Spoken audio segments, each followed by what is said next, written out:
So, I don't know, a lot of the guys in the movie are here, so, and they're more interesting than me, so maybe they'll come up and then we'll all talk, right? Come on up. I know everybody knows everybody's name. Come on up.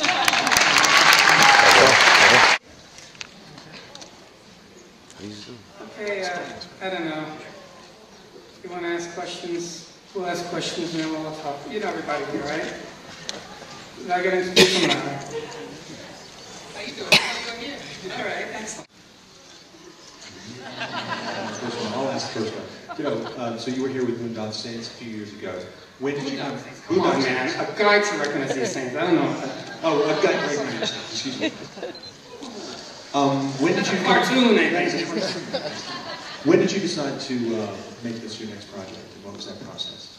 Just like I said, you know, just thinking about Vinny, Black Vinny, White John, Black Vinny, and writing it and messing around as we made that movie and then fighting after it, and then here we are. Always writing. Question in the balcony. Oh, question in the balcony? Okay, there we go. Towards the end of the film, it said that it was based on the book, The Story of Milk. So is this a true story? Well, you know, I cheat a lot. You know, I mean, there was a guy, Hanky, who got killed. There was Vinny and Milk, and it's a book. It's a fiction, you know, mixed with a little bit of reality. You can't help but have that happen, you know. I can't. You got one right over here. First off, I just want to say wonderful film. I think all of us over here, we had tears coming down at times. We were screaming, we were shouting. Wonderful, very, very good film. But to the question to the gentleman that played Milk, it was a very emotional film. You had a lot of roles with, you know, a lot of emotion coming out. What was that like as you were, you know, filming that? Was it very emotional for you? And how did you kind of get to that element within you to bring that emotion out in the film? Well, I got to that emotional state thanks to Ditto. He really just helped guide me and just helped me get there. I think it was Ditto. He helped me.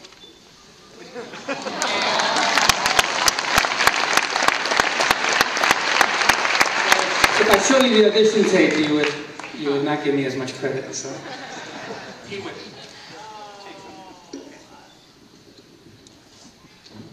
Right there. Hi there. Can each of the cast members talk about what drew them to this script? Thanks.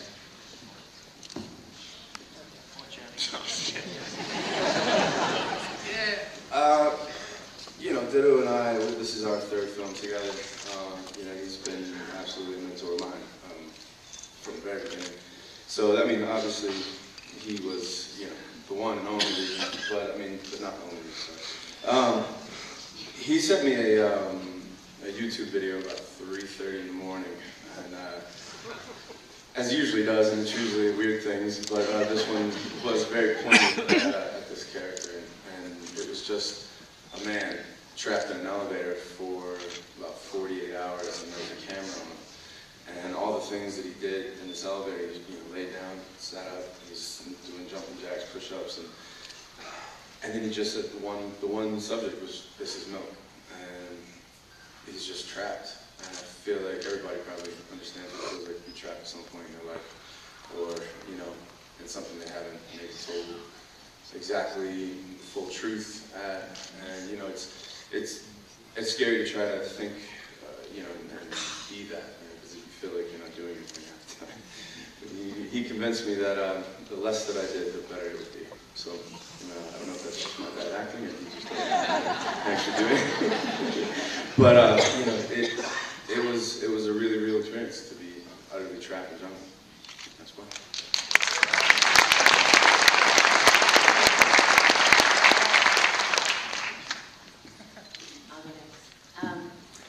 I read this script and I've already been a fan of Ditto's, and then I met him and I really wanted to be in it, and then he, you know, even more so after meeting him, because he's an incredible director and so warm, and then he asked me to be a part of it, and I was thrilled, and working with this whole cast was incredible, and he is one of the greatest directors, because he says, do it how you think you should do it, and then that'll be great. And for an actor, that's like, really? I mean, I know what I'm doing. So he was really supportive, and we love you, Ditto.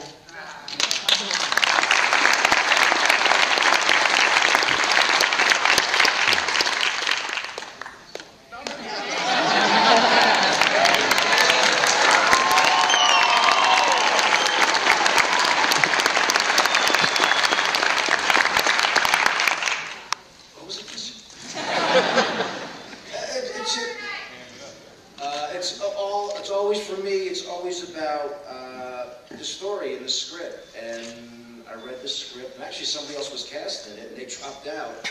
So I just sent my agent to get the Ditto, and then I just decided to do it because it's just such great writing. And well, I was going to say I was kind of a nice guy, but I guess I'm not. But it's just really, we've been saying it all day, but it's really all Ditto.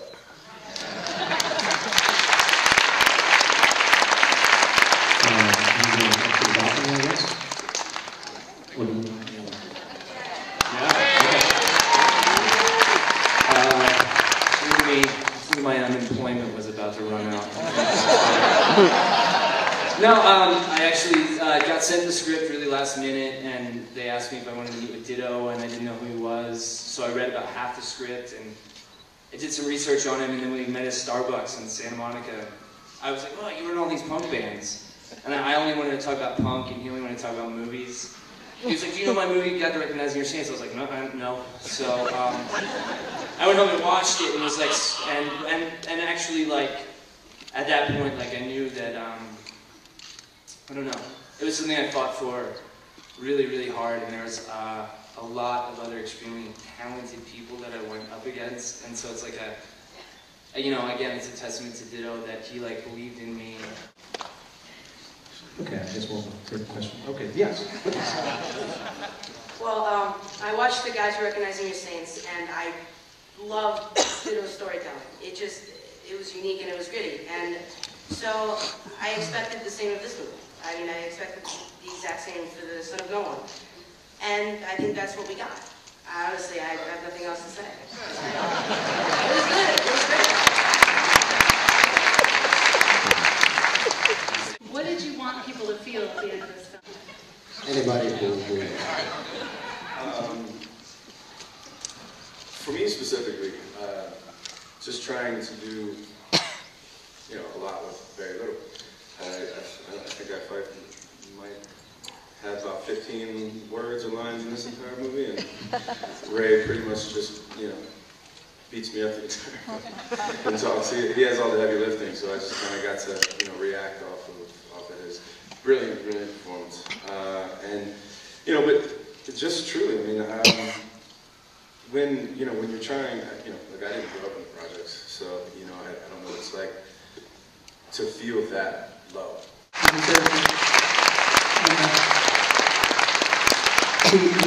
We got to meet and what the process is, you know, it's like, holy cow, you know, I'm waiting outside of his house to meet him, and I'm like, calling my wife, I'm going, holy shit, man, this is crazy, you know?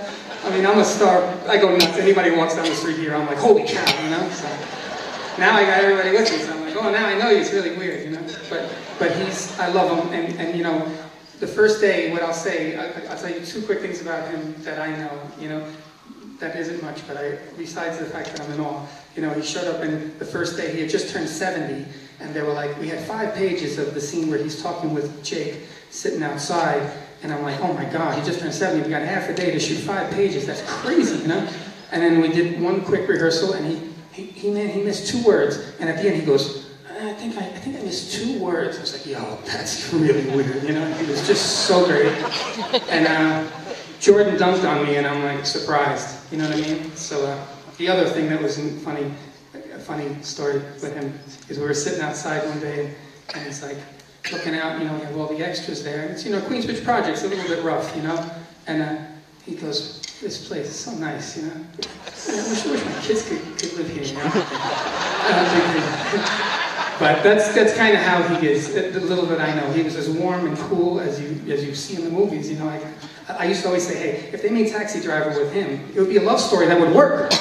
You know, so and I love him. So he's that good.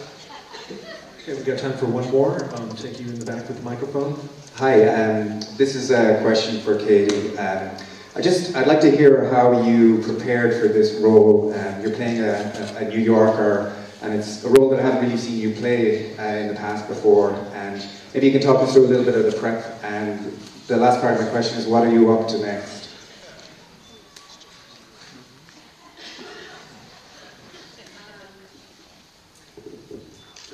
How did I prepare for this? Well, I'm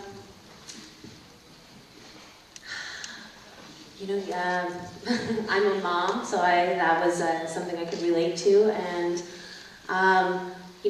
rehearsing with Channing and Ditto was very helpful, and just learning as much as I could about the world. And what was great about working on this film, it was very collaborative. So when we were on set, different people from the crew were showing us, things that were inspiring to them, and Ditto was showing us playback, and there was great energy on set. So it felt so creative. So it didn't feel that it felt fun. It was really a great experience, and so I had a great time doing it. Thank you. Thank you very much,